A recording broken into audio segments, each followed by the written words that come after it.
I welcome everyone to the continuation of the series of public lectures that our school has initiated in the wake of the pandemic, because we do a lot of things online nowadays. Even though these lectures are intended to fulfill somehow the gap of offline teaching, I hope they will remain beyond the framework of this particular course, and we make these lectures available to everyone. So I hope that even in the coming years, you will be able to consult these lectures.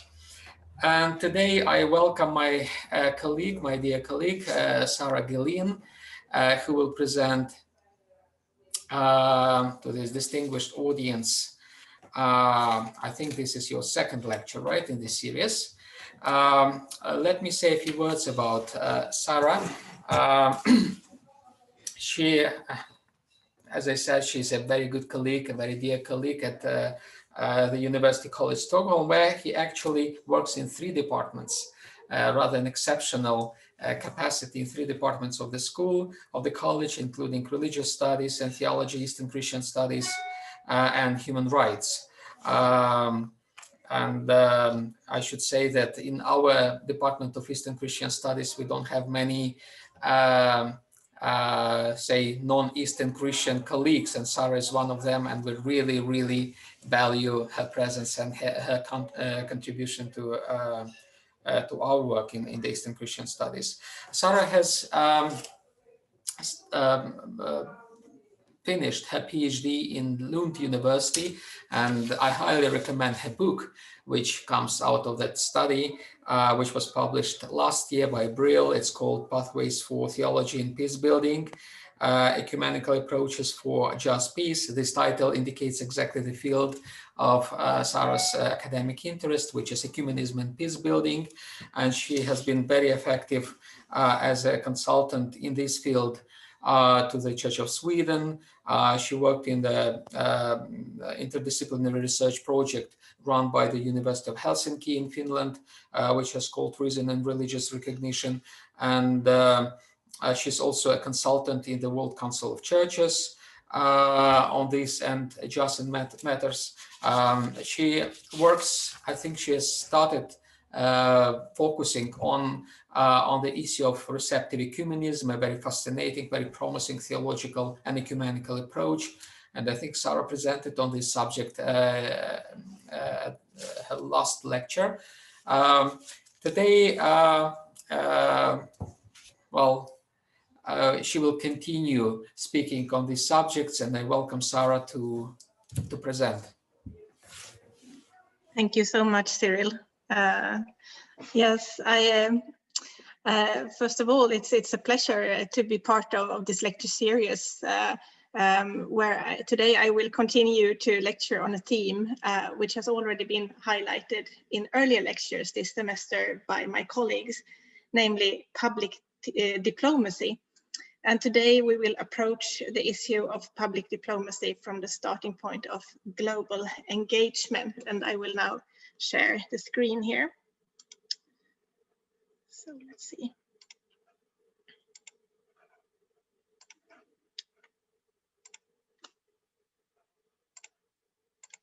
Is the screen visible to everyone? Yes, okay, great. So global engagement, that is indeed a very vast theme which covers many practices and many expressions. And in this digital room, a question that most probably come up very quickly is the question, what does global engagement and public diplomacy have to do with religion? And this is what we are going to discuss this lecture. We will connect the 3 themes and 3 concepts of global engagement, public diplomacy, and religion. And therefore, in this lecture, we will move into the area that lies in between the 2 books by Nicholas Cull on public diplomacy and global engagement, and Philip Saib on religion and public diplomacy, 2 books which some of our master students read in the course Ecclesial Diplomacy this semester. And by attending to these books and to research efforts that interrelate these themes, we will look into the connection between global engagement, religion, and public diplomacy. Now, in order not to remain abstract, but in order to visualize the relationship between this triad of concepts, we will have our starting point in a specific context. A context which also brings light to the way that global engagement in religious settings often has a local basis, that faith-based global engagement is often glocal, to use a popular term. And this takes us to the context of Northern Ireland and the tiny village of Ballycastle at the north coast of Northern Ireland. You can see a picture here from that place. As we all know, the conflict in Northern Ireland is a conflict with a very long history, and which is going on between two groups of people with different Christian identities, Catholics and Protestants, and which we might all also have heard in the recent news. This is a conflict which has come to expression once again anew in the recent time in connection to Brexit. Outside the tiny village of Ballycastle in Northern Ireland, we find a Christian peace and reconciliation center that is called Corrymeela Community. And you see the houses here of Corrymeela Community in the picture. It is a peace and reconciliation center that was started in 1965 by Catholic and Protestant people together. And a sign at the entrance of this community tells that Corrymeela is people of all ages and Christian traditions who individually and together are committed to the healing of social, religious, and political divisions that exist in Northern Ireland and throughout the world. Corrymeela Community in Northern Ireland is one of many religious communities over the world that visualize the way in which faith-based engagement can attain global dimensions. When carried out together by people who belong to different cultures and different religious traditions, the engagement to the healing of social, religious, and political divisions in a local context may in fact have effects that reach throughout the world, that become global. And as we will see, the Corrymeela community will provide us with examples of how an engagement of this kind may involve that religious agents become engaged in the wide and multifaceted field of public diplomacy. But to begin with, the situation in the region of Northern Ireland confronts us with a fundamental question about the role of religion in the heightening of violent conflicts. The picture that we see here is from the so-called peace wall, which stretches through the city of Belfast in Northern Ireland, and which was built between areas inhabited by Catholics on the one side and Protestants on the other side, in order to prevent from further violence between the two groups. The role of religion in the roots and the uprise of violent conflict is an issue which has attracted significant attention in recent decades among researchers from a variety of disciplines and from different parts of the world. And the way that violence can be religiously framed or even religiously motivated, it became a widely attended object of scrutiny and research in the wake of the terrorist attacks in the United States on September 11th, 2001. But actually, ever since the end of the Cold War, the role of religion in violent conflicts has attracted more and more attention. The consciousness about this role of religions grew considerably when the Cold War was over and the polarization between the two superpowers in the East and the West dissolved. Then many ethnically, culturally, and religiously conditioned conflict came up into the light. Among researchers in different academic disciplines, this was a reason to investigate more closely in what ways that religious convictions might function as a mobilizing factor, and in what ways that religions might form part of the roots of violent conflicts. There was, in other words, an increasing interest in the way that religious factors can cause, motivate, condition, heighten, and frame violent conflicts. Our case for today, the Northern Ireland, it testifies to that religion is often one out of many ingredients in a violent conflict. The case of Northern Ireland also shows that religion might not be the main reason to a conflict, but more of a framing factor. That political and social issues are often core issues, but that religious identity can still play a considerable part in heightening a violent conflict. But the case of Northern Ireland does at the same time give us examples of the peaceful potential of religion. Corrymeela community provides us with such an example, as it was built up on the basis of the conviction that Christian faith implies the call for building peace. The picture here, it shows us a statue called Hands Across the Divide from a largely divided city in the Northern Ireland. It even carries two different names, Derry among Catholics and Londonderry among Protestants.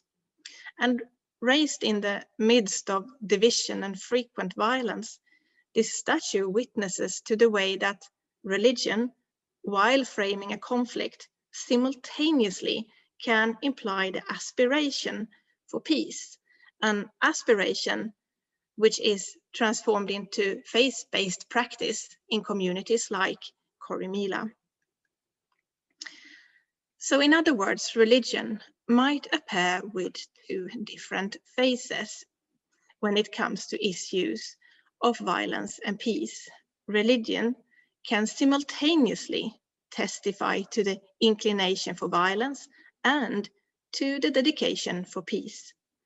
Religiously motivated violence is contrasted by the way that religious faith at the same time motivates to peace-building endeavors, such as gestures of forgiveness, the commitment to social justice, and efforts to reconciliation.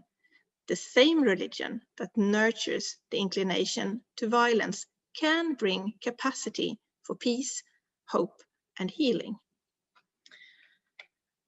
This two-sided nature of religious reality has given rise to images such as a double-edged sword or a Janus face, where the one side symbolizes the tendency towards violence and the other side symbolizes the devotion to peace. In recent decades, this two-sidedness has also generated academic literature with book titles such as Ambivalence of the Sacred, Holy War, Holy Peace, and From Eden to Armageddon. In conflicts where religion is being part of the problem, increasing attention is being paid also to how religion can be part of the solution. The awareness of the Janus phase of religions and the growth of religious communities in many parts of the world, this awareness has caused a sense of urgency for exploring the ways in which the devotion for peace among believers can be supported and promoted. But as Philip Seib points out in his book, the very role of faith in public life has for long times been ignored, at least in Western politics. But Saib, he also argues that, well, this is unwise, to say the least, since we need to consider that there is a rise of religious commitment in many parts of the world, and moreover, that religion forms a powerful driver of culture, including political culture. Religion, says Saib, is one of the strongest determinants in the life of the person as well as the community, since it defines the worldview of many. And this, means Philip Saib, this testifies to the importance of taking fully into account the immense power of religion to influence how people think, feel, and act. With awareness of this power of religion, the Corrymeela community in Northern Ireland did already in the 1990s join the growing international engagement for developing a global agenda for a culture of peace. They did so by means of engaging not only Northern Irish participants from the Protestant and Catholic sides of the conflict in that particular region, but also by means of involving people on an international scale in the peace work. When the circle of participants included people from many different cultures and countries, the absurdity of living an everyday life in violent conflict stood out so much clearly. For many, the intercultural and international experience infused engagement for making peace and not violence the normal condition of society life. Working for a culture of peace, in other words, implied establishing exchanges dedicated to the goal of learning more about each other, both with regard to culture and faith tradition, and about the ways that people who are not yet familiar to oneself think, feel, and act. Exchange and education, in other words, formed important tools when connecting to the emerging global engagement for a culture of peace. As Nicholas Cull writes in the course literature of this semester, exchange and education are indeed two basic pillars, but then not only in the global engagement for a culture of peace, but also in the conduct of public diplomacy. And we will soon come back to the theme of public diplomacy. But first, the question needs to be answered: what is a culture of peace? The very notion of a culture of peace was focused on and developed in the late 1980s and 1990s in the United Nations Educational, Scientific and Cultural Organization, Unesco. By the shift of the millennium, the United Nations launched an international year for a culture of peace that was followed by an international decade for a culture of peace and nonviolence for the children of the world between 2001 and 2010. The decade started up with a release of the UN Declaration and Program of Action on a Culture of Peace. The declaration and the program, which were adopted by the UN General Assembly, had their basis in the Constitution of Unesco, which was formulated in the year 1945 in the aftermath of the Second World War. This constitution declared that since wars begins in the minds of men, it is in the minds of men that the defenses of peace must be constructed. And while dwelling on the possible ways towards such a defense of peace in the human mind, the Constitution explains that the ignorance of each other's ways and lives is something that lies at the roots of the prejudices, suspicion, and the mistrust which all too often lead people into war. And in resistance to such a development, the Constitution highlights the need for education and international exchange. Against the background of the recently ended World War, the UNESCO Constitution states that education for justice, freedom, and peace is indispensable to the protection of human dignity. And therefore, it is stressed that education is a sacred duty, which all nations have to fulfill in a spirit of mutual assistance and concern. The Constitution of UNESCO, it moreover points to the importance of ensuring the unrestricted pursuit of truth and the free exchange of ideas and knowledge. And for the sake of this pursuit, it promotes the increase of communication between peoples and different nations, with the purpose of facilitating the development of mutual understanding, as well as a truer and fuller knowledge of each other's lives. The UNESCO initiatives for a culture of peace, which were launched at the turn of the millennium, aimed at following up these goals. And this renewed commitment was both preceded and followed by intense conversations on the possible ways of building peace in the human mind. This brought the limelight to the very idea of a culture of peace and the underlying reason for promoting an engagement for a culture of peace on a global scale. The researcher of psychology, David Adams, who was also the UNESCO director of the International Year for Culture of Peace, he explains that this engagement aims at nothing less than forming a global movement for a culture of peace. And to engage in this global movement implies to committing to the transformation of cultures of war into cultures of peace. So what does Adams mean? Well, he explains that building a culture of peace entails the call for developing alternatives to the values, behaviors, the attitudes that prepare for a culture of war. It means to transform cultures which enhance the exercise of power as a means, as a force. It means to transform cultures which enhance the exercise of power as force and which nurture armament, authoritarian social structures, and an image of the enemy as someone who does not have the same rights as you.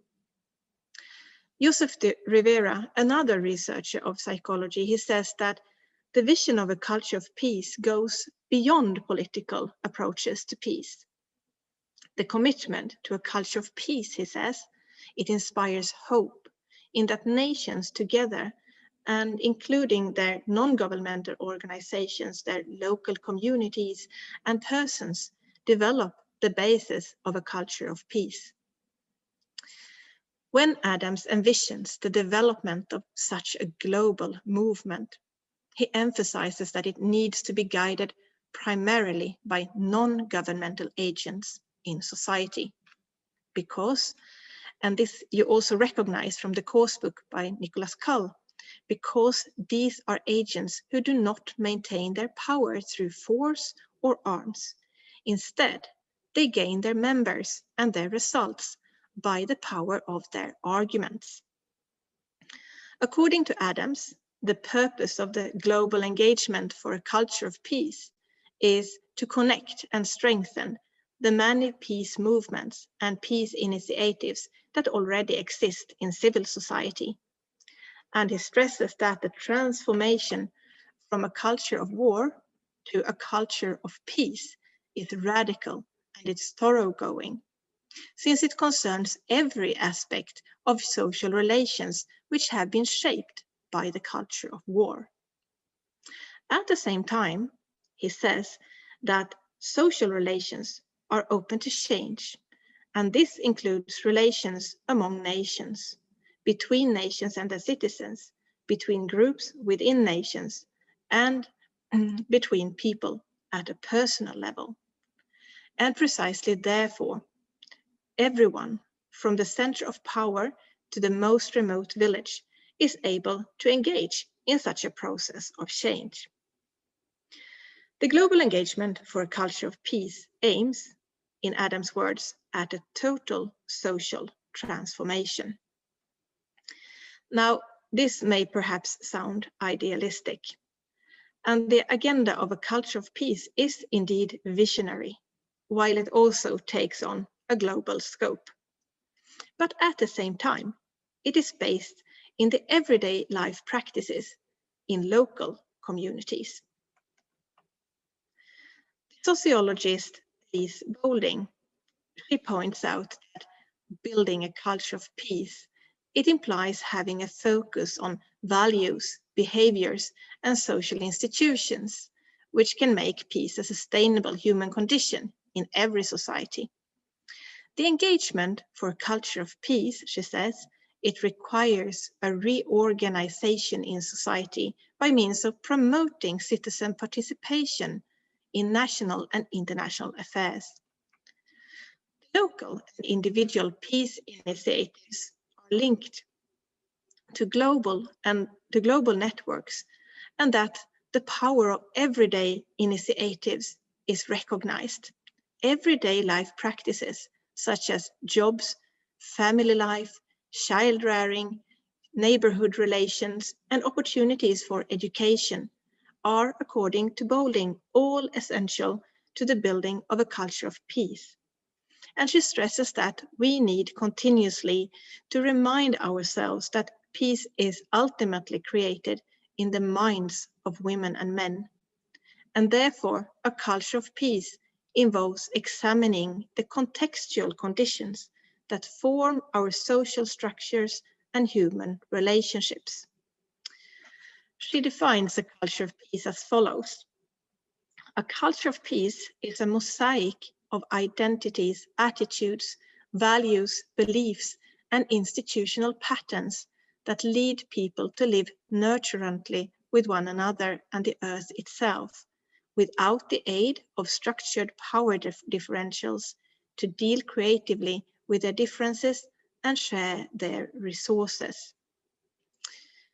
Golding, she writes that peaceableness and aggression are indeed behaviors which usually coexist in society.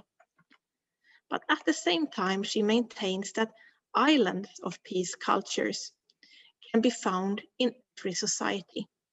These islands of peace culture may consist of communities that are dedicated to live a life in non-violence. These can be organizations that work for peace. They can be indigenous communities who have preserved traditions of non-violent conflict handling. And Golding also says that music, art, dance, poetry, theater, and sheer play are expressions of peace cultures when they reflect humanity's sense of beauty and reverence of life. And she also writes that islands of peace culture can be found within the religious traditions. Here we can find powerful teachings on non-violence, inward spiritual development, and respect for and nurture of all life. But in likeness with Philip Saib, she observes that these religious resources in public life are still widely neglected. This can be compared to the observations by the rabbi and peace researcher Mark Gopin, who stresses that religious traditions over the centuries have constructed teachings which abound with ethical precepts and inspirational guidelines for forming a peaceful coexistence among spiritual communities. What Mark Gopin, moreover, points out is that these teachings can maintain perspectives which supply crucial contributions to the contemporary discussion of strategies for communal conflict resolution and negotiation. But he observes that in processes of conflict resolution, the development of these perspectives has benefits that so far have eluded international diplomacy. When we consider the arguments of Mark Gopin, Elise Golding, and our course literature author Philip Saib, we can see that they point in the same direction. the religious communities and their traditions can contribute with important resources in peace building and conflict resolution, but these resources are still not widely recognized in the diplomatic field. And yet, their contributions might be more important than ever, considering the Janus phase of religions in situations of peace and war. Following Gopin, Boulding, and Saib, faith-based agents committed to the building of peace and the resistance to religiously motivated violence appear to hold important keys in contemporary conflict resolution. This is what the researchers of religion and conflict, Douglas Johnston and Brian Cox, have observed when they started to structure their work on a faith-based diplomacy in the 1990s. Faith-based diplomacy is by no means a new phenomenon, but rather an ancient praxis which has been summoned up, visualized, and further developed under the term faith-based diplomacy in recent decades. Faith-based diplomacy is usually described both with regard to its theoretical and practical dimensions. When it comes to the theoretical dimensions of faith-based diplomacy, an important aim is here to increase the awareness of religious factors, both in conflict and in peace building. As we all know, the violent aspects of religion are often being highlighted, not least in the media, and therefore an important aspect of faith-based diplomacy is to counteract this lopsidedness and provide a correct picture of faith-based agents in situations of peace and conflict. Faith-based diplomacy is carried out in the conviction that it is important to have knowledge about religions in order to understand many conflicts that go on today and to understand the people who are involved. Faith-based diplomacy is also grounded in a thesis, namely that religion itself can work as an instrumental resource to diplomacy. When it comes to the practical dimensions of faith-based diplomacy, this is a practice in which people of faith work for peace while having the starting point for this work rooted in their life of faith. Here it has been noted that these people often work behind the scenes, in contrast to those who motivate their violence religiously and often seek the limelight. And because religiously motivated peace building so often takes place unnoticed, many of those who work with faith-based diplomacy are determined that religious agents need to become recognized as co-workers in the field of conflict resolution. But then a question might come to one's mind: how to define diplomacy? Here it can be interesting to take a look into the Encyclopedia Britannica's definition, where we, among other things, can read that historically, diplomacy meant the conduct of official, usually bilateral, relations between sovereign states. By the 20th century, however, diplomacy had expanded to cover summit meetings and other international conferences, parliamentary diplomacy, the international activities of supranational and subnational entities, unofficial diplomacy by non-governmental elements, and the work of international civil servants. What Britannica mediates with this brief and summarizing description is something important. What we can see here is an understanding of diplomacy which started to expand in the 20th century. Historically, diplomacy meant the conduct of official relations between sovereign states. But the phenomenon of diplomacy has widened, and now it includes many other things, such as international conferences, activities by non-governmental organizations, and the work of civil servants. The description in Britannica fits well with Nicholas Cull's account for the rise of public diplomacy, which he describes in the course book. Here he describes how agents of public diplomacy do not use so-called sticks and carrots like political agents can do when they try to bring conflicting parties to a ceasefire or ultimately to the negotiating table. While official and governmental agents can use political power and the force of arms, the power of public diplomacy is of another kind. The means and tools of agents in public diplomacy is of another nature. In diplomatic language, their power is called soft power and can be, for example, of a social, economic, intellectual, cultural, or faith-based kind.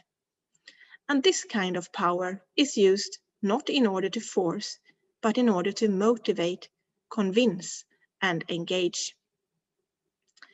When Nicholas Cull describes the nature of public diplomacy, he does so by means of illustrating a pyramid. And those of you who are reading this book, you recognize this picture. Here we can see how the most comprehensive efforts take place through relationship building, here exemplified by exchange diplomacy. It is carried out on a long-term basis, and it is mediated directly, people to people. In the middle, we find cultural diplomacy, where aspects of art, worldviews, and faith are emphasized. And therefore, faith-based diplomacy is usually counted to this branch of public diplomacy. But as we will see, faith-based diplomacy is just as strongly rooted in the lower part of the pyramid in exchange diplomacy and the work of building relations. On the top then, there we see a small portion of advocacy work, which has more of a short-term nature and often takes place in cooperation with official and governmental agents of diplomacy. But if we then turn our focus back to faith-based diplomacy, this pyramid is usually outlined in terms of 3 tracks. And now we reform the pyramid into a rectangular schedule. Here, track 1 diplomacy is carried out by the non-governmental agents and state-owned authorities, which have access to so-called sticks and carrots and are equipped with political power. Here we do not talk about the soft power so essential to the public diplomacy. Track 1 diplomacy is usually called traditional diplomacy or official diplomacy. And just as my colleagues have pointed out in earlier lectures, this is a kind of diplomacy which has experienced a crisis in recent decades. Because many conflicts today are not easily resolved by political means only. Deep knowledge about culture, social relations, worldviews, and faith, and the power to convince the combating parties precisely on these terms has proved essential to many conflicts, to so many conflicts, I mean. And it is here that the different forms of public diplomacy, such as faith-based diplomacy, come into play. But this requires that we jump down a bit in the schedule of the tracks to track 2 and track 3 diplomacy, because here we find a completely different spectrum of means and tools. If we start with track 2 diplomacy, we find religious agents such as churches, and this among other agents such as academic institutions, companies, and different non-governmental organizations. When it comes to faith-based diplomacy at the second track, the agents that used to be highlighted are religious organizations and religious leaders. Religious leaders have received special attention in the diplomatic field, since here they play a very interesting role. Religious leaders have namely proved to be able to move in between the different tracks of diplomacy in a way that few other agents are able to do. While they work as leaders of their religious communities, they can be involved in regional, national, and international religious organizations, as is typical for track 2. But they can also work in close cooperation with agents at the first track. This kind of work, where official and non-official agents cooperate in diplomacy, is called track 1.5 diplomacy. And as we will also see a bit later on, religious leaders are also central to the work at the third track of diplomacy. Turning to the nature of faith-based work at track 2, the agents who work here usually bring the centrality of values, beliefs, symbols, and perceptions to the fore. This is obvious in the work of many religious leaders and organizations. And here, in line with Nicholas Cull's account for public diplomacy, education plays a prominent role. In faith-based diplomacy, this means that the resources for peace in religious traditions are studied, reflected on, and put into practice. In the work of religious organizations, it can be noted that common statements and documents that are crafted by these organizations can play an educating but also supporting and exhorting role when elucidating the responsibilities of the religious community in situations of peace and conflict.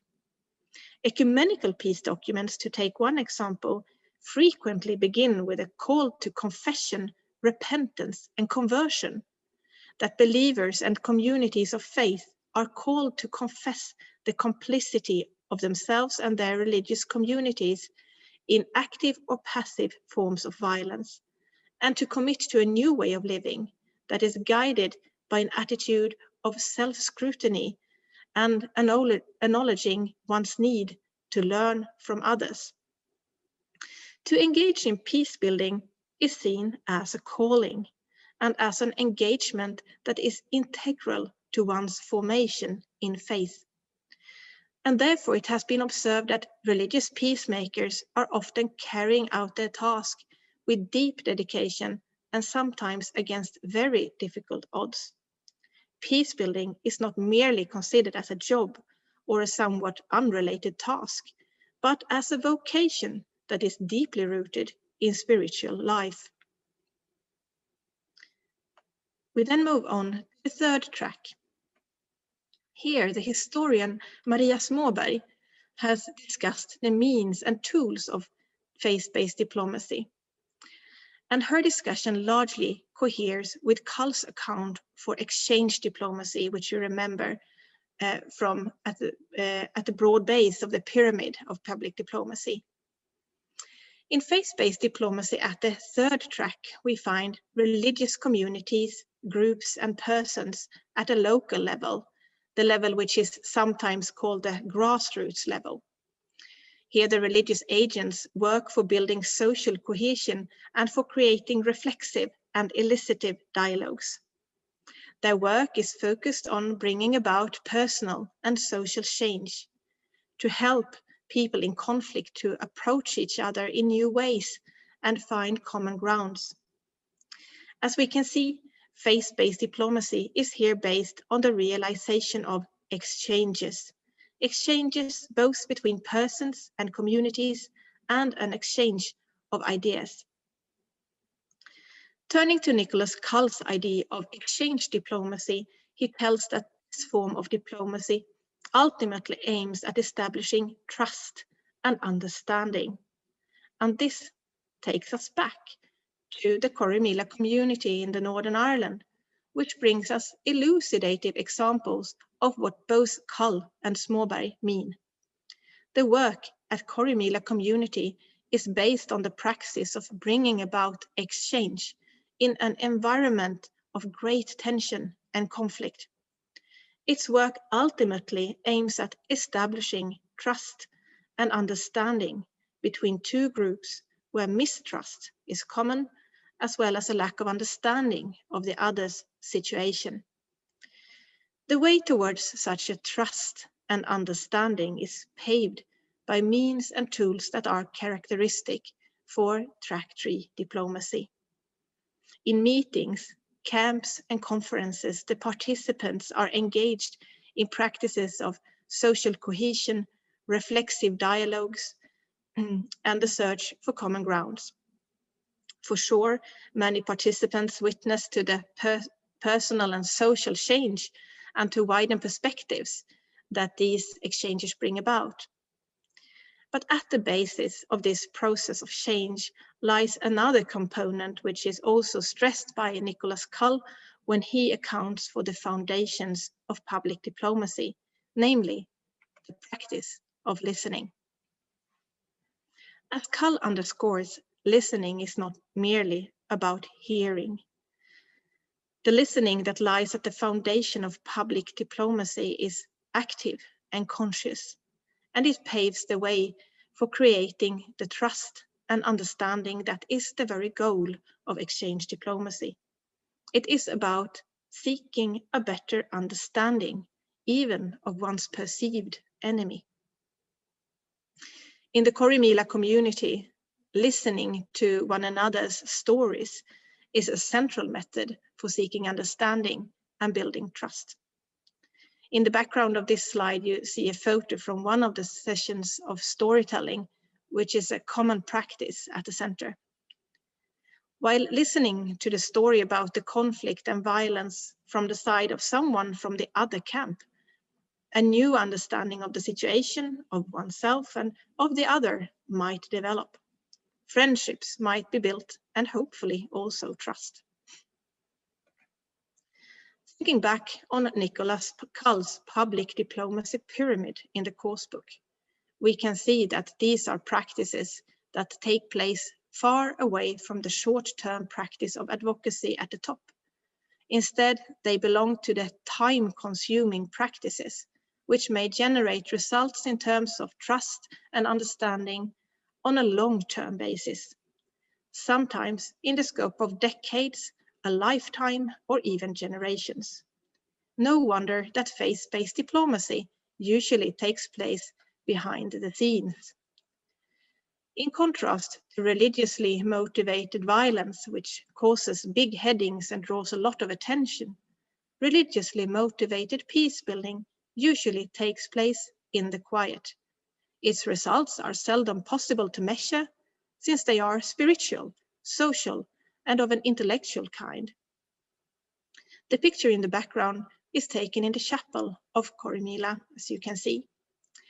While religiously motivated violence draws energy from international religious networks, it may have a devastating consequence on a global level.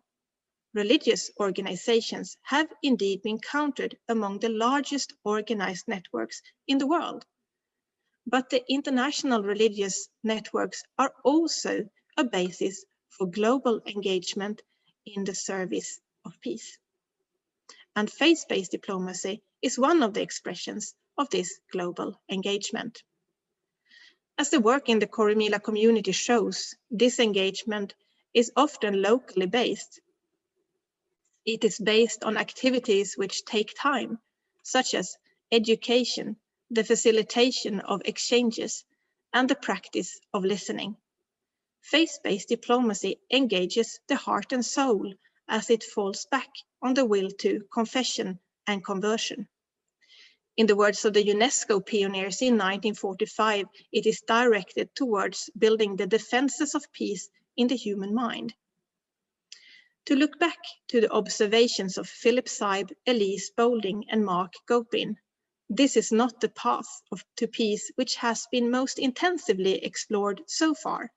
It has, maybe due to its quiet nature, largely remained in the periphery of scholarly work and of diplomacy.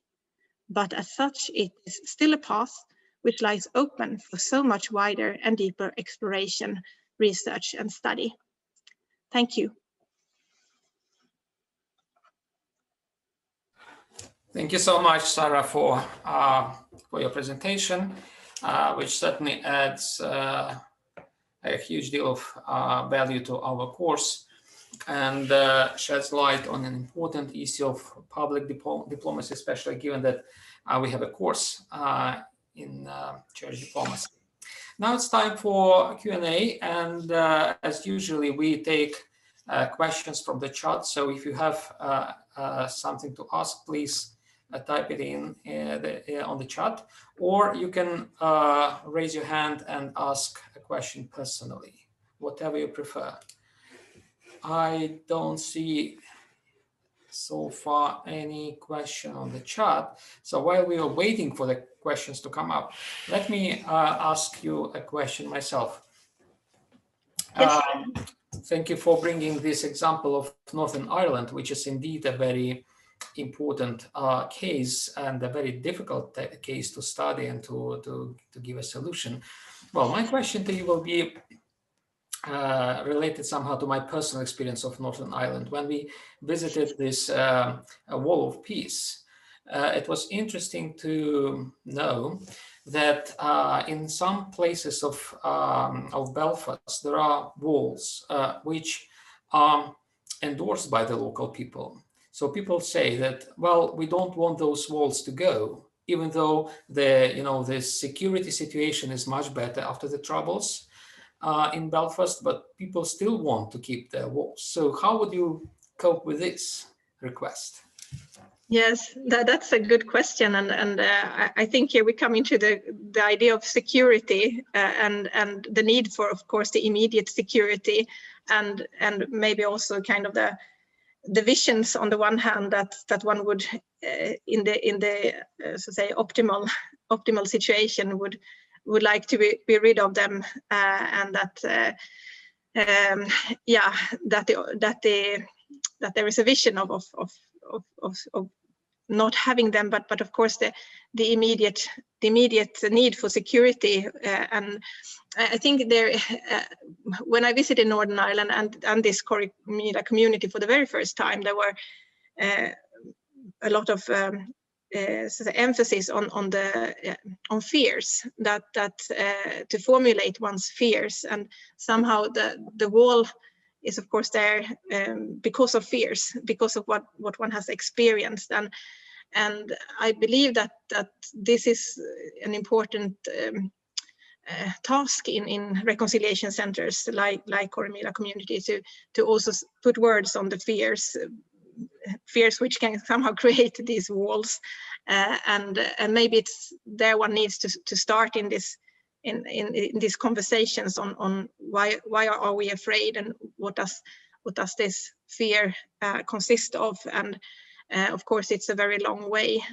but I agree it's a double side of this reality, and it's easy for us who are not sitting in Belfast to say, hey, look what a terrible wall, but of course for the people who live close to it, it's more complicated, and so. Thank you so much. Thank you.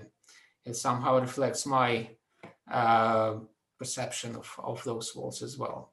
In the meantime, we have the first question on the chat, and the second is coming. So the first is, Sara, your lecture gives me the feeling that our minds are the new venture of diplomacy. Could there be a risk this may lead to oppressive attitudes from the side of the public authorities? Yeah, really good question. This make me think of an initiative that was started a couple of years ago in cooperation with the United Nations, where one had highlighted the role of religious leaders in peace building, and started to work with religious leaders who were also clan leaders. It was in an African country. But after a while, it appeared that these clan leaders were also connected to the state power, which really also oppressed parts of the population. So here there is certainly a risk that needs to be attended to in faith-based diplomacy, to see where are the alliances, and to somehow go to the basic idea of faith-based diplomacy, which, as far as I have seen in the literature, are more of an initiative that comes from the people, and is very much like people-based, and kind of grows up from the engagement in local communities. But definitely there is a risk. Yes. Thank you. And then the second question is, thank you very much for your presentation. Perhaps my question is a little bit general, but how would you define peace? Is lack of violence sufficient in order to define it? A challenging question. Yeah, yes, it's a good question, I think. There are people like Johan Galtung from Norway and Peter Wallensten from Sweden, who have worked very much with this question, and especially Johan Galtung is known for his definition of positive peace and negative peace, where we have like the positive peace that is more than the absence of violence, but somehow the two need each other. That we need, of course, the absence of violence in order to create a broader peace. And what is then this broader peace? Well, that is also a question that has been dealt with quite a lot, not least in the World Council of Churches in later years, where one have discussed what is this peace that is more comprehensive, and then one have pointed to factors that are, for example, one include economic perspective, economic justice. One talk about the environment, that we need to include the environment and the care for creation in our notion of peace. That peace should not only be defined in this kind of traditional diplomacy way with kind of this negotiation between official state representatives, like on this high level diplomacy, but that it's actually grounded in what Maria Småberg called the grassroots, that we need all these different levels that interconnect with each other.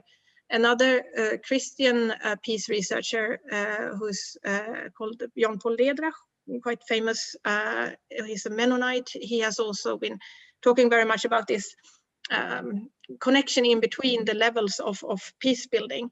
And this started a couple of decades ago, that one wanted to come away from this traditional diplomacy definition only of what peace is or what peace work means, but that one need also to involve other agents in diplomacy and peace building, and this widening of the idea of what peace means and what diplomatic work means. He illustrated this also in a pyramid, which is a little bit kind of reminding of the pyramid that I showed you from Nicholas Cull, and where he is very much stressing the interaction between these levels, but that ultimately it needs to be a bottom-up peace building, so that peace is coming, the peace initiatives are, so to say, coming from below and are received and taken up also by the higher levels in order to be kind of sustainable peace. Right, thank you. The third question is, how do you see some activities in the ecclesial life, such as scouts and entertainment, etc.? Do you consider this type of activities a type for global engagement? Yeah, certainly. There is a concept which you might have heard, Cosmopolitan conflict resolution, which has come up in the last years. Oliver Ramsbottom, Tom Woodhouse, and Hugh Miall has written a big volume on conflict resolution, where they take up many different aspects of conflict resolution, which of course then connects to diplomacy. But then they are also pointing to this width of engagement that is what you take up here, different types of activities. It can be sports, it can be culture, arts, it can be many environmental engagement, many different kinds of engagement that somehow they all connect and need to somehow need to be connected in peace work. And it's also very much about what this culture of peace ID is heading for, also to see peace building not as an isolated act, but something that somehow can engage people in their in their hearts and in their life, and so say evoke this movement for peace, which is not only kind of a separate act that you do on the side of something else, but which really is integrated in life in many different ways. So yeah. Good. Thank you. Thank you. The next question is, thank you very much. First, do you know if there is any Orthodox participation in the Cormila community? Good question. Now it's quite a long ago since I was there last time, but as far as I know, there are people from all Christian traditions. Maybe Cyril, you might know even more about this, but my impression is that the idea is to gather as many different Christian traditions as possible, and to also be internationally so wide in the way they invite people to come, and they are also conscious with doing this. I mentioned in the lecture that the idea is to invite people to come there in order for people who come from Northern Ireland to also get input, and to that what they in the end experience as something normal, to live with violence around them, that it is in fact not normal in a more global perspective, and therefore this kind of wide engagement from people from different parts of the world and different cultures and traditions is so important.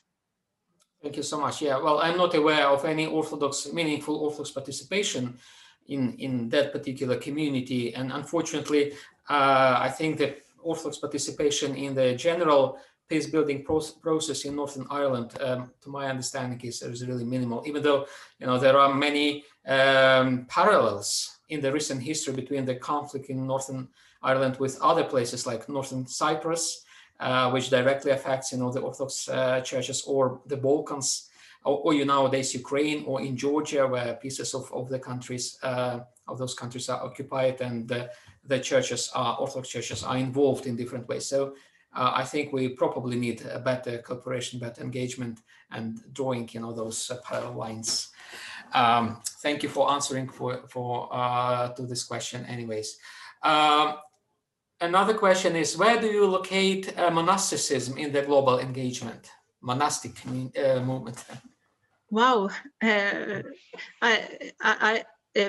my impression, I do not have so rich experience from the monasticism, but my impression is somehow that here we have already a global network and a global global community somehow, and maybe also Cyril would be even better than me in answering this, but as far as I can see, for example, when I studied the peace issue in an ecumenical recent process, there were people from monastic communities who responded, and also brought very much like the spiritual aspects of peace building into the conversation, which really deepened the whole theological reflection on what peace actually is, and what are the church's meaning with peace. So in that sense, yes. Thank you. Well, I'm also not very much aware of any significant monastic contribution to these processes, something which would be desired, certainly. Well, another question is, first, thank you for your presentation concerning faith-based diplomacy. You mentioned resisting religiously motivated violence, which is naturally awesome. But what of in the case where a particular denomination is directly attacked continuously, like we hear in some parts of Africa and Asia? Don't you think it will be necessarily for the religious groups to stand against the attacks? So essentially, it's about the attacks on religious groups, communities in Africa and Asia. Yeah, it's a good question also. I think here that here we have many, like also that this question puts the focus on the whole question of what is the ethical norms of peace and war, and we can just also observe that here we have different traditions within Christianity. Like in Western tradition, it has been a very divided idea of pacifism on the one hand, where we have the historical peace churches like the Mennonites, who have been very like a prominent voice on that branch, and the majority of the churches who stand for like a just war theory and the just war doctrine, where you have specific cases where you are allowed to take up arms, and especially then in the self-defense, which is really the what you are also mentioning here. So I think faith-based diplomacy, since it also includes representatives from many different traditions, there are a variety of ideas on this, but I don't think that there is a solely idea of that one should not defend oneself, but rather that one have different traditions here. I think the Orthodox response in this question is also extremely interesting, and how Orthodox theologians have pointed to the pastoral dimensions of the, like, if you need to go to war or not, that one does not take as purely pacifist or purely just war theorist position, but rather looks to the healing of the person who might have committed acts of violence. Right. Thank you. Yeah, indeed. I think even though we, the Orthodox, we don't have a very sophisticated and consistent, I would say, theory of war or just war, we our historical experience, we lived for centuries within the empires and states which were constantly at war. So the church either endorsed or refrained from the participation. So in practice, there were many cases of the Orthodox engagement in the war and peace building process, but without, I believe, proper reflection still.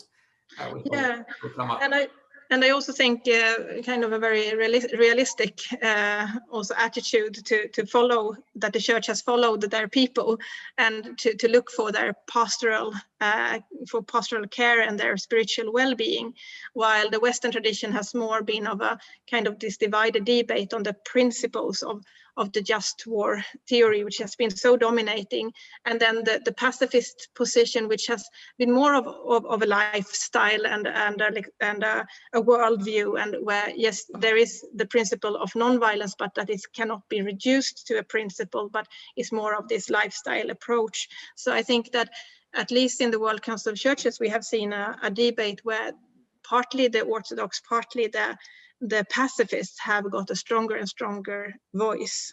Yes. Thank you. Thank you for your reflections. And I think we've exhausted our questions, and I just want to wrap it up with a comment from the chat that says that I imagine that these Zoom lectures are open for all, and they are a track for diplomacy. Thank you so much. So thank you, Sara, for your presentation, for very clear responses to the questions. And if we don't have any other question, I wonder. Yeah, I think yes. I think there is a comment, and I think it's a question.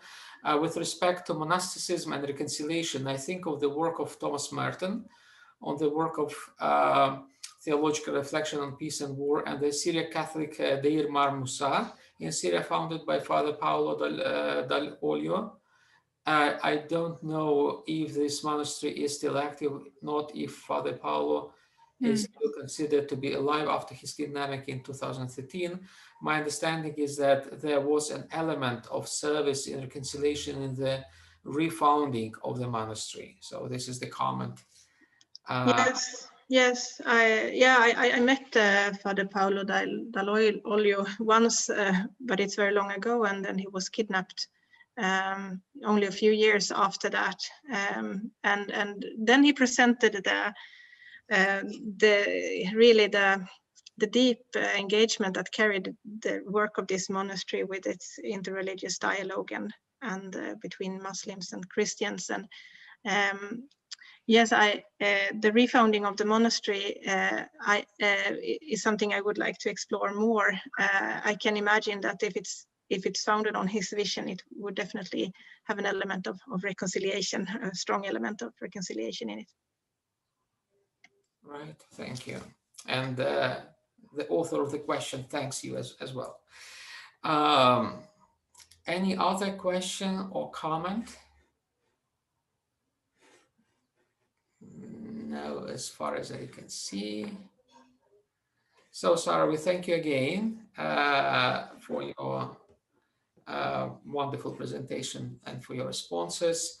And then I hope to see you again, right, once more. I don't know if Bojana has any housekeeping comments for us. Well, thank you so much. Thank you, Sarah, Cyril, and everyone who participated. So I would like to announce our next faculty lectures, which will exceptionally be held next Wednesday. So it's Wednesday, May 26th, same time. And our esteemed lecturer will be Professor Najib George Award. And he will talk about Islam and versus Europe, Islam in Europe, and European Islam. So you're more than welcome to join us for our next faculty lecture. And after that, we'll have one more faculty lecture, which will be organized on June the 3rd, and Dr. Sofia Kamerin will be giving that lecture. So see you in 6 days, so on next Wednesday. And thank you once again for being with us.